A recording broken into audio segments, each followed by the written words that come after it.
Hello friends, आज हम बात करेंगे कि छोटे बच्चों की आंखों में काजल लगाना सेफ है या नहीं है। जब एक लेडी प्रेग्नेंट होती है तो एक प्यारा सा पोस्टर परचेज करके लेके आती है, उसको वॉल पे लगाती है, पूरे 9 महीने उसे देखती रहती है। और क्या उस बच्चे की आंखों में काजल है? जी नहीं। वह बच्चा जो होता है अधिकतर बाहर की कंट्री का होता है। बाहर की कंट्री में डॉक्टर तो मना करते ही हैं बच्चों को काजल लगाने से, लेकिन पेरेंट्स भी इतने अवेयर होते हैं कि वह भी बच्चे को काजल नहीं लगाते हैं। और हमारे यहाँ डॉक्टर मना करते हैं, लेकिन डॉक्टर की सुनता कौन है। हम तो बच्चों को काजल लगाते हैं जिससे बच्चा थोड़ा सुंदर दिखे, बच्चे को नजर न लगे, बच्चे की आंखें बड़ी बड़ी हो जाए।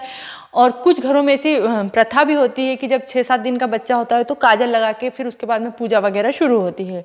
पर काजल में जो बहुत ज़्यादा मात्रा में सीसा होता है जो बच्चों की आंखों के लिए बहुत ही ज़्यादा नुकसान करता है। अब अगर आप माने कि बच्चों की आंखें अगर काजल लगाने से बड़ी होती है तो चाइना पूरी दुनिया के लिए कुछ ना कुछ बनाता रहता है। उनकी आंखें होती है इतनी इतनी सी, तो वह क्या काजल लगा के अपनी सबकी आंखें बड़ी नहीं कर लेता? तो ये सिर्फ एक भ्रांति ही है। और जैसे हम काजल लगाते हैं तो बच्चे, हम मेकअप लगाते हैं जैसे, तो मेकअप तो हम क्लीन कर लेते हैं, लेकिन काजल तो क्लीन नहीं होता। बच्चा रोता है, बच्चा आंखें मलता है और वो काजल धीरे धीरे अपने आप ही खत्म हो जाता है। फिर मैं अगले दिन वापस उसको रिपीट करके वापस लगाने लग जाते हैं हम लोग। और जब काजल लगाते हैं तो जैसे बच्चा नहा लिया उसके बाद में हम काजल लगाते हैं, बच्चा सो जाता है, वही उसकी आंखों में लगा रहता है। अब उससे नुकसान क्या हो सकता है कि यहाँ पर होती है इसे बोलते हैं टीयर डक्ट, है ना। यहाँ पे एक आपको बारीक सा छेद दिख रहा हो, बिल्कुल बारीक सा।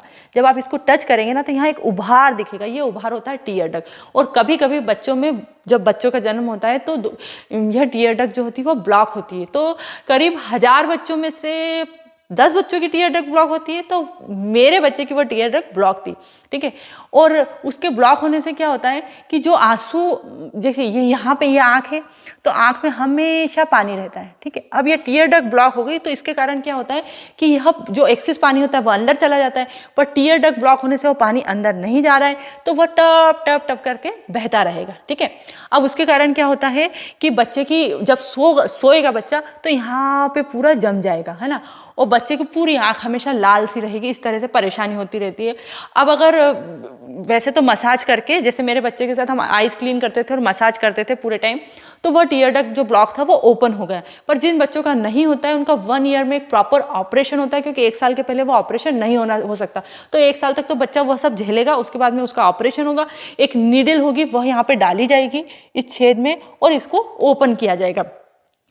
अब अगर आप काजल लगाते हैं और काजल एक एक कण करके भी अगर आपके बच्चे की जहाँ पर टीयर डक्ट में जम गया तो यह ब्लॉक हो सकती है और फिर उसको इतनी सारी परेशानी का सामना करना पड़ सकता है।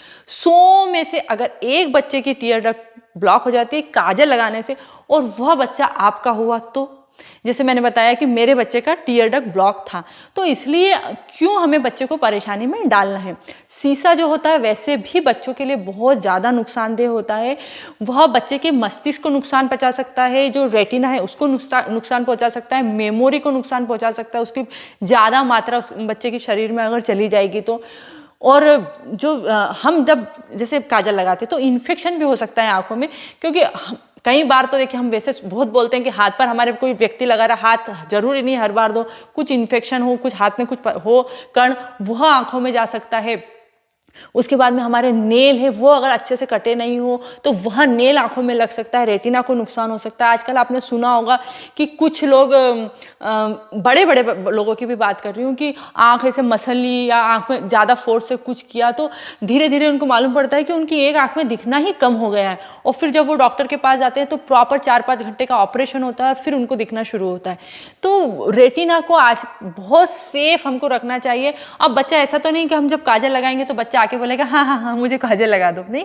उसको फोर्सफुली हम पकड़ेंगे, आँख को ओपन करेंगे तो हो सकता है उसके रोने में, हिलने में वो आप ना चाहते हुए अपना नाखून बच्चे की आंखों में अनजाने में भी लगा दो और उसको कुछ रेटिना को नुकसान हो जाए। तो देखिए, बच्चों को नज़र से बचाने के लिए अगर आप लगा रहे हैं काजल आंखों में, तो नज़र से, अगर आप नज़र को मानते हैं तो नज़र से बचाने के लिए आप यहाँ लगा सकते हैं काला, यहाँ टीका लगा सकते हैं, कान के पीछे लगा सकते हैं, हाथों में लगा सकते हैं, यहाँ पे कहीं पे भी लगा सकते हैं, और भी कुछ चीज़ कर सकते हैं। और आंखें बड़ी तो नहीं होती है, ये तो सिर्फ भ्रांति है काजल लगाने से। अगर आपके यहाँ एक प्रथा है तो आप वो कस्टम को पूरा कीजिए, पूजा कीजिए, उसके बाद में बच्चे को आँख मत लगाइए। देखिए, जैसे मेरा बच्चा हुआ तो मैंने उसको काजल नहीं लगाया। ऐसे बहुत सारे लोग आजकल इस चीज़ को समझते भी हैं बहुत अच्छे से, और अगर आपके बड़े नहीं मानते हैं, वह बोलते हैं कि हम तो घर में जो काजल है उसको बना रहे हैं, बिल्कुल नेचुरल है काजल, उससे क्या होगा, तो उसमें कण होते हैं, वही उन्हें समझाइए। अगर वह यहाँ पे टीयर डक्ट में चले गए तो इसको ब्लॉक कर सकते हैं और डॉक्टर से उनकी बात कराइए। और काजल बिल्कुल भी छोटे बच्चों को तो बिल्कुल भी मत यूज़ कीजिए आप। अगर आपको ये वीडियो पसंद आया हो तो इस वीडियो को ज़रूर लाइक कीजिए, शेयर कीजिए और मेरे चैनल को सब्सक्राइब करना ना भूलें।